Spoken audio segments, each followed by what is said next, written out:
Hello, it's Noir Nerd, and in this tutorial I'm going to return back to doing some Playcanvas, covering some Playcanvas, which is the JavaScript game engine, WebGL game engine.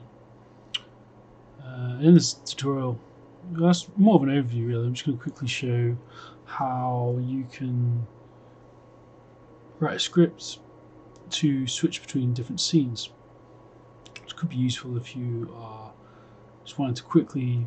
Well, maybe there's many scenarios you can use it. Maybe if you've got a main menu, you want it to load up a scene when you press like new game, or maybe you want to switch between different levels. That's where this can also be useful.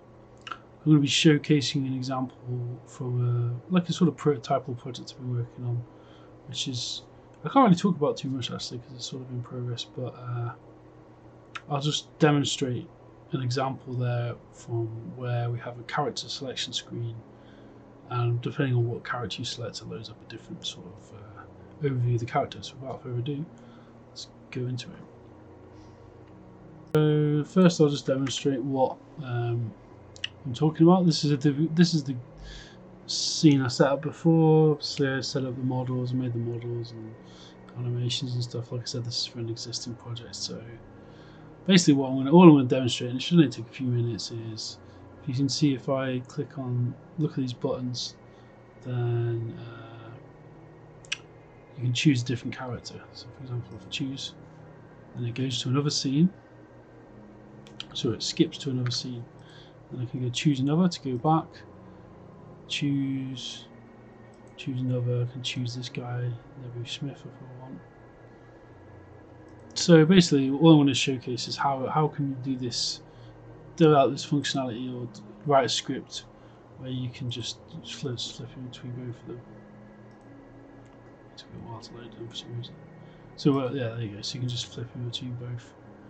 Flip between the scenes. And how do you do that? So it's not that hard actually. So if we go back to our editor, this is our editor here. I've got the UI set up, which I've set up obviously beforehand. Hover over state is just set here. You can set that in the editor. What we're interested in is there's a script called button new scene which I've added. So we'll take a look at that. Let's take a look. Edit. Okay, so you got standard things here like creating a script. We add an attribute called, in this case I'll call it scene ID. You can call it what you want, but it's of type script. It could be anything you want, but as long as you reference it in the same way. So this attribute scene ID is very important because we'll need to add that as an attribute here, because this is referenced. So for example, I was switching to scene when I was clicking on Marianne, for example, it was switching to this scene, the ID of which is there, if that makes sense. So if I go back to choose character, what's happening is this attribute, go to there, that's the ID, that's what's meant by scene ID for loading. So just to get that clear, I suppose, that's a different scene, like I said, to this scene. Okay,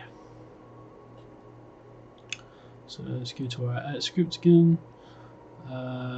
So yeah, you can set that to anything. It defaults to 0, so it defaults to nothing basically. But the reason we do that is so you can set it as an attribute so that you can reuse this script time and time again. I mean, obviously you could hard set it, but then you'd have to write the button script. You'd have to make a new copy of it every single time, which wouldn't make much sense. Anyway, so what have we got in our initialize code? So obviously we need to set up some events for like mouse down events, and it also should work on touch pads, iPads and phone as well. So we set up on mouse event, on press. That's the one that really matters. The on press, and then touch start is there's an on press on that as well. So this entity element on mouse down is this on press. So that sets up for what happens here. This is also on press too for touch start. So that's basically just setting up. So if you can use it with a mouse on a computer environment, you can also use it on the phone and iPad. That's all that. That's all that's there really. The on press is where obviously we want to do the scene switch. So that's what triggers that's the event that triggers the switching to a new scene. So we have to like wipe the old hierarchy, scene hierarchy, which is basically this view. It has to be wiped first, from what I remember. So we get this app root, find by name root, and then we destroy that, which basically wipes it, and then load scene, and then we load this scene ID, which is this attribute we've created here. As you can see, and we're calling this function load scene, which is prototype we can update, we can worry about it in a minute. But load scene, basically we pass it ID, pass an ID, JSON, gets to the path to the scene, then load the scene entity hierarchy. This is just a method, I think, from Playcanvas, and that should basically do it. And then you've got, with that piece of code, you've now got something which, so for example, I think I've also used it on the main menu here. So if you go here, you'll see go to button, you'll see it's the same script, just with a different scene ID entered in. So you can just use that for any button where you want to be changing the scene. So it's pretty convenient in that sense. So I think I'll leave it at that. And just, obviously, as I said, it's just going to be a quick one. So you can just quickly navigate between different scenes that you've set up in your Playcanvas environment, which is useful. I used it a lot on the lockdown project I did, and some other things. Depends when I was first started doing it.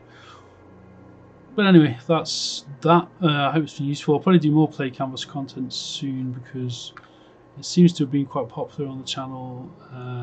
Also, I've got some feedback from people saying they've really helped out with their own projects with Playcanvas, so that's been encouraging. So I'll probably do some more Playcanvas related stuff in the future.